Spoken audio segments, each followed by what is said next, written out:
Hello everyone, it's your friendly neighborhood fanboy, Sean McGahee, coming at you with a special edition of my podcast, Day Spring Discussions. As you may know, something special happened last night. The third trailer for the all-new Star Wars The Force Awakens came out at halftime at Monday Night Football, and I'm sure we were all entranced by what J.J. Abrams and the people at Lucasfilm have in store for us now. I felt it kind of odd that they released this trailer with Monday Night Football. Monday Night Football being kind of the pinnacle of, jock events, and Star Wars being the pinnacle of geek events. But Disney owns both ESPN and Lucasfilm, so to kind of put their product out there with the most eyes to see, I guess it made sense. So what I'm going to do, guys, is kind of share my thoughts on the trailer. I'll run through it, break it down, give you some of my theories as to what I think it all means, and give you an overall impression of it as well. Before I do that, though, like I said, yesterday was crazy. I don't know if you guys had the same experience I did yesterday, but I was waiting all day for tickets to go on sale and also to see the trailer. So I'm sitting down. It's almost 7:30, and I'm looking on Instagram, and this guy that I know is posting a picture with his Force Awakens tickets he just purchased. And I jumped up. I was like, what the F, I thought they weren't going to go on sale till halftime when they showed the trailer. So I hopped on my computer here and tried to get to the Alamo Drafthouse website, because that's where I like to go see movies. Number one, because they have reserved seating, and also they always put together some kind of special entertainment package before each film. For instance, when I went and saw the newest Teenage Mutant Ninja Turtles film, they showed clips from like the old cartoons and toy commercials and old movies and stuff like that. So I figured they'll have something really cool for Star Wars. So I go to hop on the website. It's crashing. I keep hitting refresh. It's crashing. It won't let me on. Finally, after a couple minutes, I finally get to the website. I get to the tickets, and I see that out of the 4 Alamo Drafthouse theaters in town, the one I go to, Slaughter Lane, is not on the website. So I'm like, okay, what do I do? Like, I'm trying to think fast because I want to make sure I get tickets. So the next closest one is South Lamar. So I try to get tickets for that for like a 7 o'clock showing. No go. Try to do 7:30. No go. It's not letting me in. So I'm like, okay, what do I do? So I back out, I go to the Regal Cinema website, because there's a Regal Cinema that I like to go to as well that also has reserved seating. They're not letting me in. I try to hop over to AMC just to see what happens. They're not letting me in. It's all not going well. And I know as each minute passes, tickets are going and going and going. So I hop back over to Alamo. Again, trying to get to the website, keep refreshing, trying to get in there. I finally get to the website. I finally get to the place where I'm back to where I can, try to pick out tickets. And all the 7 o'clock and 7:30s are taken. There's like 10 o'clocks now and 10:30s. So at this point, my wife Lisa comes in, and she sees me freaking out because I'm having trouble getting tickets. So she looks, and she again notices that the Slaughter Lane Alamo is not listed. And I'm like, yeah, I don't know. I'm just trying to get tickets for what we have. And she tells me to scroll down. And even on Friday or Saturday, there are no showtimes listed for the Slaughter Lane Theater. So she's like, that's a little weird. I'm like, yeah, you're right. She's like, you should just go to the theater right now. Just go. I'm like, okay, I'll go to the theater. You sit here and try to get tickets for the South Lamar location. So I'm like, I got my phone. And I rush out the door. I drive over there. I wouldn't say I was driving recklessly, but I think Speed Racer would have been proud. Definitely. I get to the theater. I'm running towards the theater. Literally, I park my car, run in, and I see a couple guys buying tickets. And behind me, I see other guys running in as well. Turns out, a lot of people are in the same boat as I could. They couldn't get tickets online because the websites were crashing and they didn't show Slaughter Lane, so they were coming to the theater as well. So I get up there, and I'm ready to buy my tickets. So the thing is, I have to buy 7 tickets because there are several friends that know me as a big Star Wars fan, they know I'm going to be on top of buying tickets and getting them and make sure I get them for that Thursday night showing. So they kind of put me in charge of it, and they're going to pay me back, and etc. So the problem is, I told the guy, I was like, look, I don't want a 3D showing because Lisa hates 3D, and I need 7 tickets. So he's trying to go through, times and see what he can find, and there's 7 up front, the very front row, which for the Alamo isn't that bad, but still I'm like, no, I don't need that. I don't what. So he's looking, and as he's looking, I can see on the screen in the theaters, and the seats are filling up because people online are buying tickets. So I'm like, oh gosh, okay, I need 7. I need 7. So finally, I told him, I was like, look, I just need 7 tickets. I don't even care if they're together. He's like, oh, okay. So I ended up getting 2 pairs of 2 seats, and then 3 that are all separate. So I got 7 tickets, and it was fine. I got my Star Wars tickets. And when he handed me those tickets, I swear I felt like Charlie getting the golden ticket to go to the Willy Wonka factory. It was awesome. I actually turned around and cheered, yes! And some of the people looked at me weird. The other people just smiled because, they were excited as I was. And as I'm walking out of the theater, I see other guys running in, and they're like, and I'm like, hey, go in, go in. They're going fast, and they're like, oh my god, oh my god, oh my god, And here's the thing: I bought my Avengers Age of Ultron tickets 2 months in advance, and had no problem with it. The problem is they've been talking about this for weeks and days and maybe even months, as far as when Star Wars tickets will go on sale, and it's been highly publicized, especially online. So the fact that it was so hard getting tickets was due to the fact that it's been so talked about. I wish it wasn't, because if I didn't get tickets, I was going to be super pissed, because I didn't want to know that some guy who only watched the 6 movies got tickets over me, who actually enjoys, not only movies, but comic books and all that stuff, and, is kind of deep into the Star Wars lore. So if that would have happened, I would have been super pissed. But luckily, it didn't happen. I got my tickets. I was super happy. So then, again, I come home, kind of like Charlie, running home with his golden ticket, with a little smile on my face. I can already hear the music, because I've got a golden ticket. It wasn't really playing in my head, but that's what I felt like. So then I come home. I'm ready to watch the trailer. Luckily, there was still enough time before halftime. I got to tuck my daughter into bed, grab myself a nice rum and Sprite, and settle in to watch the trailer. So, I've watched it at least 12 times, at least. Lisa and I have actually sat down, and we, broke stuff down and talked about a few things. And I gotta say, my overall impression when I first saw it, I thought there was going to be a little more action and a little more plot. We didn't quite get that.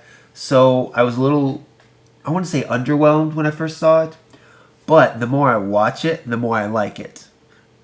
So now I'm going to go through and just play it here, stop every 10, 20 seconds, kind of, say what I think about it, say a few theories I have, and kind of go from there, okay?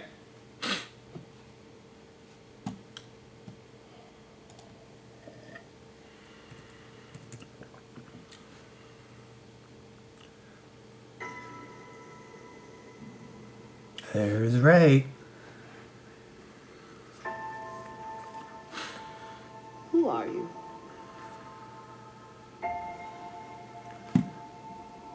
I'm no one.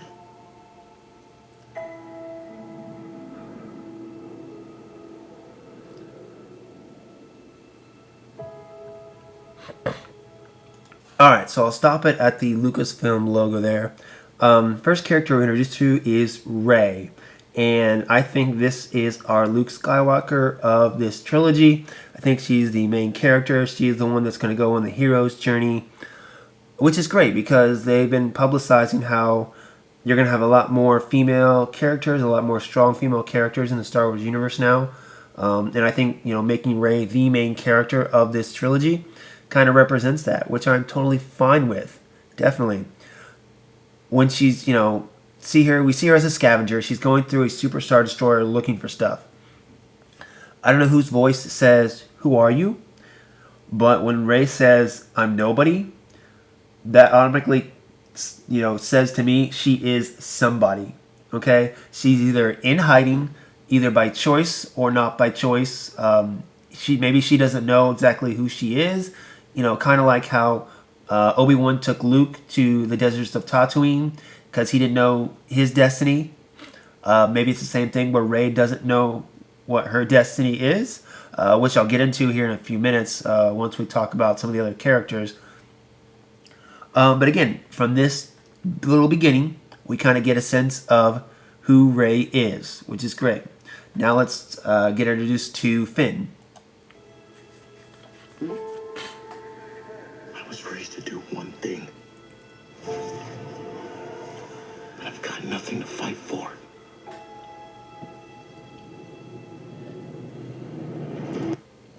Alright, so that is Finn. Finn's probably one of the few characters I really can't figure out, because when we first saw him in that first teaser, he was in that Stormtrooper outfit, looking kind of lost in the deserts of Jakku. And then in one of the other teasers, in this one, we see him holding a lightsaber, like he's kind of trained in the Jedi arts. So the way I see it, he's either a bad guy that's turned good and is force sensitive, or he's already a good guy that went undercover for the bad guys, and is, trying to help or maybe even run away from something as well. I don't know. But I do know, he comes over that little desert, or over that hilltop there. You see that little village of tents, whatever. Just a little while ago, we saw Rey sitting in a tent with a bunch of people. So I'm assuming when Rey goes over that dune and sees that village, that's where Rey is, and that's where the two of them meet. It's kind of like how Luke got the droids, and then that kind of was his call to action. I think it's going to be the same thing where Rey and Finn are going to meet, and then that's going to be Rey's call to action. Let's go to another character, Mr. Kylo Ren. Nothing will stand in our way. I will finish what you started.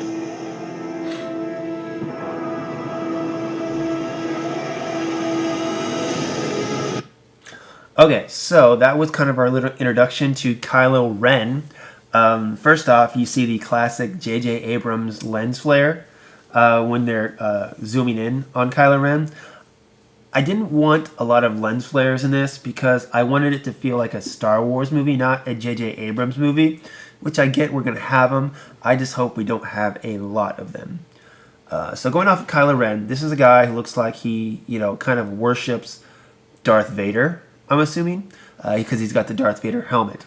Now, last we saw Darth Vader's helmet, or the Darth Vader armor, Luke was burning it on Endor to burn his father's body.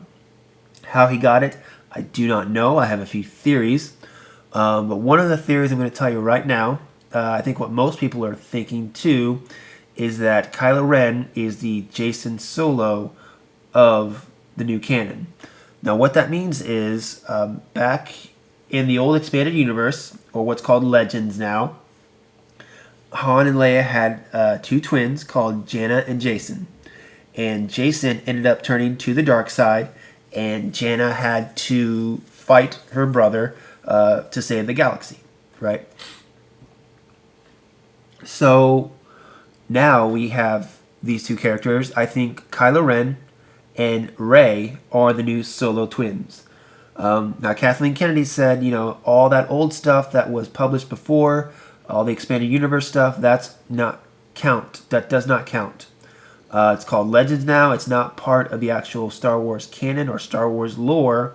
It's more like fan fiction. But she also said that directors and writers from Star Wars from now on are free to cherry pick from it. So one of the things I think they cherry picked was the Solo twins. Just gave them new names, maybe even changed it up a little different, not even make them twins. And maybe that's why Rey is in hiding. Maybe things went south with her brother, or even with her uncle Luke, and that happened. Or something else I could kind of go off of is maybe they're not Solo kids, maybe they're Skywalker kids. Maybe, Luke had a kid and trained him, and then he started dabbling in the dark arts.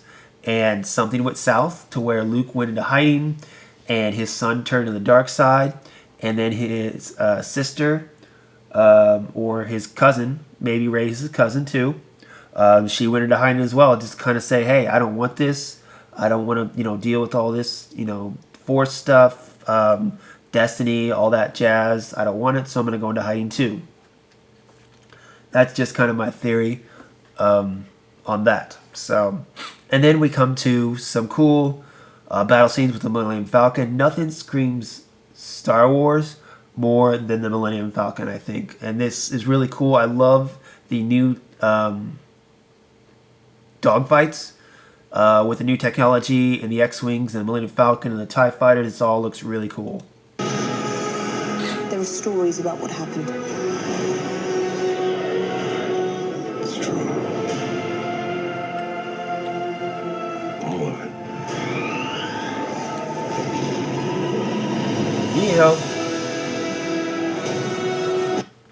Alright, so coming up here, we see Kylo Ren and a bunch of guys, which I'm assuming these are the Knights of Ren. As some of you may know, yes, Kylo Ren has a red lightsaber, but guess what? That doesn't mean he's Sith. The Sith are destroyed. Luke killed the Emperor and Vader as well. So the Sith are no more. There was only two Sith. So Kylo Ren is not a Sith Lord. He is a Knight of Ren.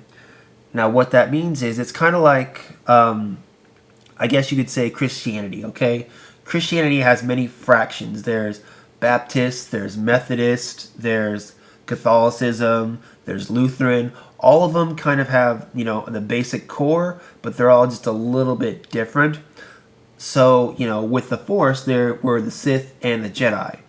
But who's to say there's not other Force users out in the galaxy that aren't the Sith or the Jedi? So I think that's kind of what the Knights of Ren are. They're just another fraction of people that know how to use the Force and kind of have a different interpretation of it. I love this shot here because you see that Kylo Ren is not alone. There are other people. I don't know if these other guys have lightsabers of their own. Maybe Kylo Ren is just the guy that leads them, and that's why he has the lightsaber. But I think it's cool that, he's got a group of guys that are out there causing trouble in the galaxy, which would be awesome. The dark side. The Jedi.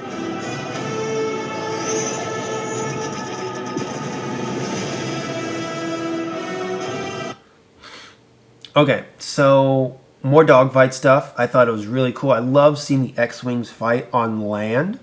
Reminds me very much of the X-Wing Squadron game from the Nintendo 64, which I loved to play. When I was a kid, I used to play that all the time. The new Battlefront game, I've been a bit fan of other Battlefront games, but this one, when I learned I could actually not only fly an X-Wing, but also fly the Millennium Falcon, something that you've never been able to do in a Star Wars game before, I'm kind of excited about it, actually. I don't know if I'll actually ever get to play it anytime soon, but I think it'd be really cool to play it, just because I like the pilot games. Like I said, the X-Wing Squadron was one of my favorite Star Wars games ever, and I just love how I can see, that in this film, kind of that X-Wing Squadron motif to it. Really cool. I stopped it on the frame where Han, Rey, BB-8, and Finn are walking up to this building with a bunch of flags. Nobody really knows what is this building. It's got a bunch of flags, so I want to say it's kind of celebrating stuff. My theory is that it's an old Jedi temple. Perhaps it's something where Luke tried to set up a new Jedi Order, and he put up all the flags of all the different planets or races or galaxies to kind of represent a little bit of unity. And then, of course, when the Jedi Academy, so to speak, failed, it kind of came to wasteland. But Han and the other crew are there to try to, track down Luke, because Kylo Ren has shown up. There haven't been any Force users in a while, I'm assuming, and Kylo Ren represents a threat they can't handle, so they have to find Luke. They're real.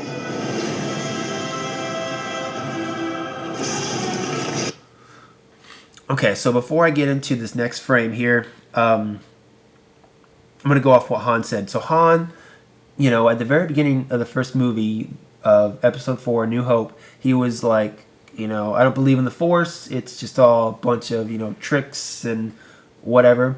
But now here he is telling this new generation, these kids, that the dark side, the Jedi, the Force, it's all real, So this makes me assume as well that maybe Luke did not start up the Jedi Academy or the new Jedi Order like he did in the expanded universe or the Legends universe. So really, Han is talking to these kids not only about kind of the events of the original trilogy, but also the prequel trilogy. Because these kids probably have grown up, in the original trilogy, there still really was no Jedi. There was Obi-Wan, who was in hiding, that everyone thought was dead. Same thing with Yoda. There was Darth Vader, and really the only publicly, known person to be a Force user. And then there was Luke. That was it.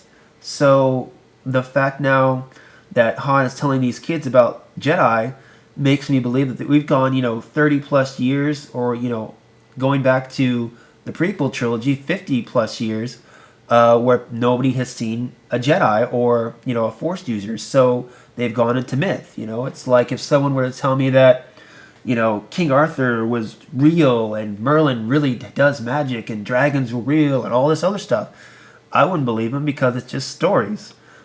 I've never seen it.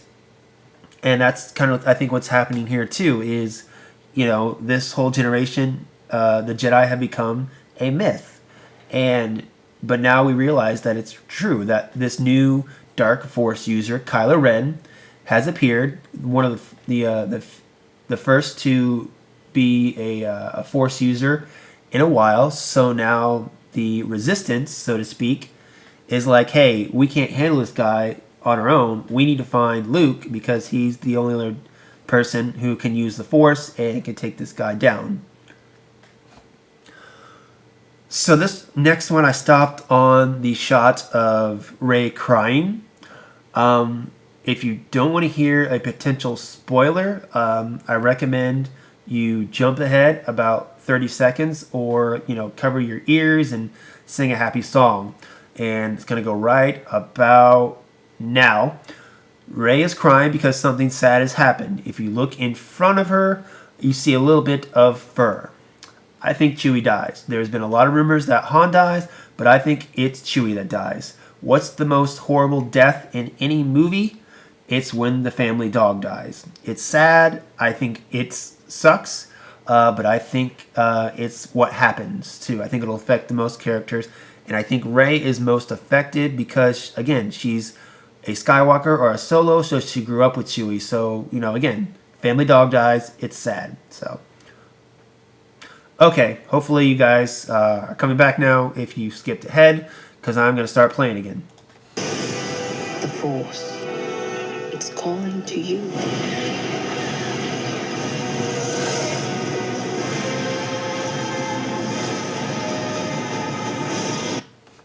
Okay, so that voice said the Force. It's calling to you. It's not Leia. I'm assuming it's Lupita Nyong'o's character, because I don't know any other female characters it would be. It's not Gwendolyn Christie or Captain Phasma.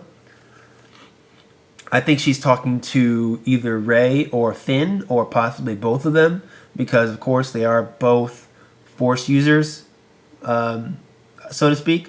So I think that's who she's talking to. You also see the shot of Leia. Finally, we see her in a trailer, and she's being hugged by Han, like something bad has happened. Possibly she's, being comforted by that thing that I just talked about that some of you might have skipped over. That could be it. But hey, Han and Leia, I'm not sure if they're going to be together at the beginning of the movie, but I think by the end of the movie they will be. Just because it's Han and Leia, it's, the classic Star Wars couple. Of course, they had their problems, but they can come back together. Of course, maybe one of the things that broke them apart was Kylo Ren, their son, turning to the dark side, kind of breaking their family apart. That's my theory.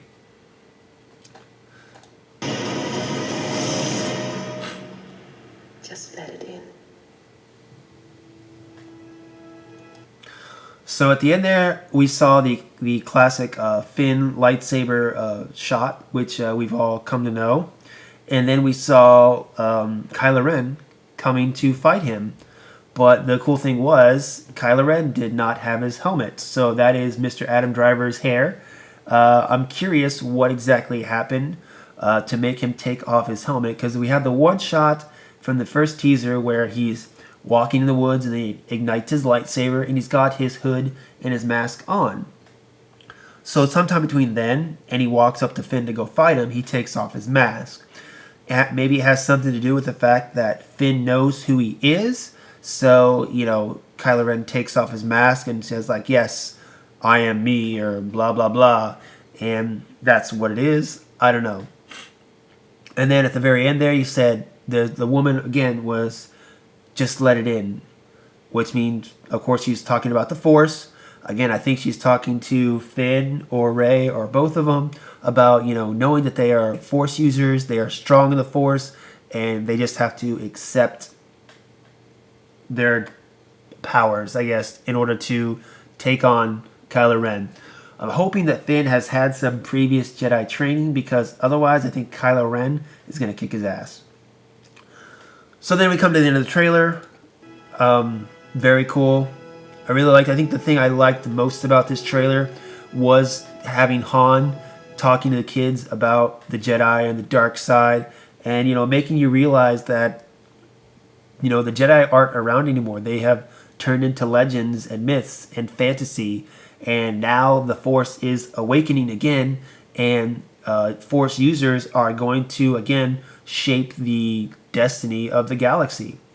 We didn't see Luke at all, unless you count maybe that shot of the person with the robot hand touching R2. Some say it's not Luke, some say it is. I'm not going to say whether I think that or not, because I honestly don't know. I think maybe it's just to throw us all off, to make us think it's Luke. To be honest, though, I really, wish we would have seen Luke, but I get why we didn't. He wasn't in the poster we got on Sunday, so I don't think he's going to play a big part in this movie until the end. I think when the final battle goes down and stuff starts to go bad, that's when Luke's going to show up, and he's going to kind of, take on Kylo Ren, or at least scare him away.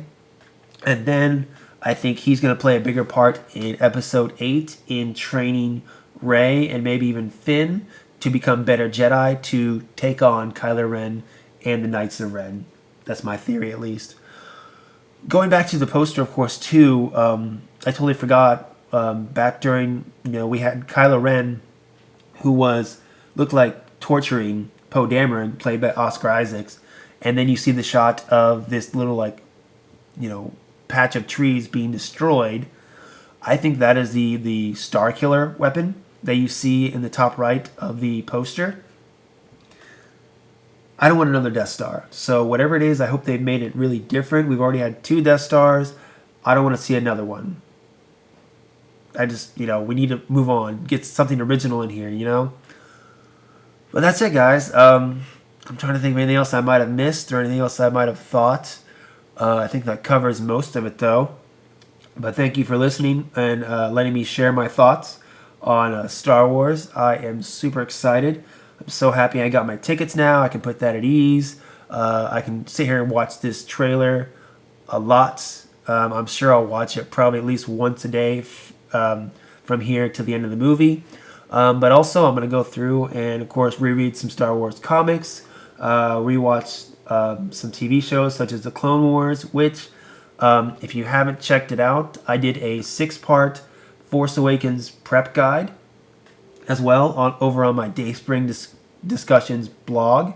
I talk about kind of my favorite comic books, my favorite books, TV shows, all kinds of stuff that I enjoy about Star Wars that I think other people would enjoy as well, to kind of help you get more psyched for Star Wars too. That's it.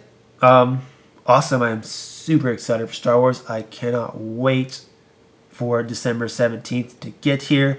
I've already requested that day off work so I can prepare myself to do that. So that's it, guys.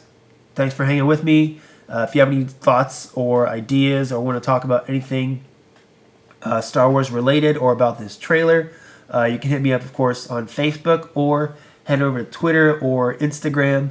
I'm Slim Dayspring. That's SLYM Dayspring 12. And share your thoughts with me because I'm always down to talk Star Wars, okay? Thanks, guys.